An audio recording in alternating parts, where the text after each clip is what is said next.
Se il detto è chi ha tempo non aspetti tempo, in tema di vaccinazioni il tempo corre, sfugge, così la macchina vaccinale ha ingranato il turbo e non aspetta più di finire una corte per iniziarne un'altra, ma si va oltre. La macchina è lanciata, sta funzionando molto bene.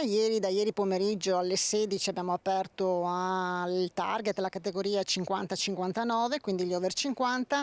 Ieri sera erano già più di 150.000 le prenotazioni arrivate.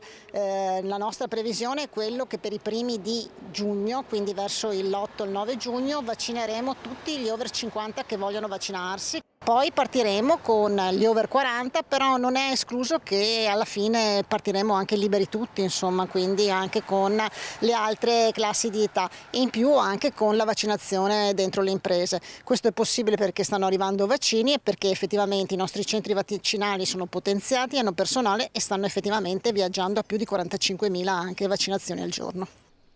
Obiettivo sconfiggere il Covid, ma assieme alla macchina vaccinale servono i comportamenti dei cittadini, il rispetto delle regole, distanziamento sociale, igienizzazione delle mani e mascherine apportate in maniera corretta.